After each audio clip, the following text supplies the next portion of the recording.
Support కి బాలికల అక్షరాస్యత పెంచడం కోసం కేజీబీవీలు ప్రారంభమై ఇప్పుడు అదే కేజీబీవీలు 10th వరకు అప్గ్రేడ్ అయ్యి ఇప్పుడు ఇంటర్మీడియట్ వరకు కూడా అప్గ్రేడ్ అయ్యి ఐఓఈ ఇన్స్టిట్యూట్ ఆఫ్ ఎక్సలెన్స్ అని చెప్పి వాళ్ళతో చాకిరీ చేపిస్తూ శ్రమకు తగిన వేతనం లేకుండా అసలు ఈ రాష్ట్రంలో ఇంతమంది ఆడపడుచులతోటి నేను ఇప్పుడే డేటా తీసుకున్నా ఎంతమంది మన దగ్గర ఉన్నారు అని చెప్పి 495 పాఠశాలల్లో సుమారు 12,375 మంది స్టాఫ్ పనిచేస్తున్నారు.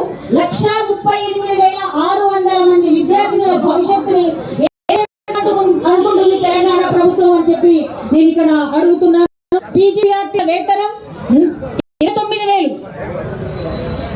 వాళ్ళు ఎగ్జామ్ రాసి ఎంట్రన్స్ రాసి రోస్టర్ పద్ధతిన రిక్రూట్ అయిన వాళ్ళ యొక్క శాలరీ 29,000.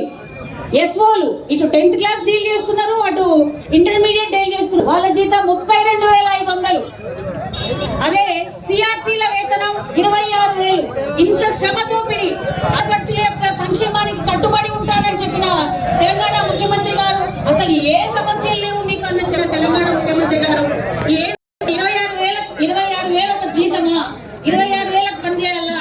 ఇప్పుడే రాష్ట్ర ప్రధాన కార్యదర్శి అంటారు వాళ్ళకి అసలు కనీసము ఆప్షనల్ హాలిడేస్ లో రాఖీ పండుగ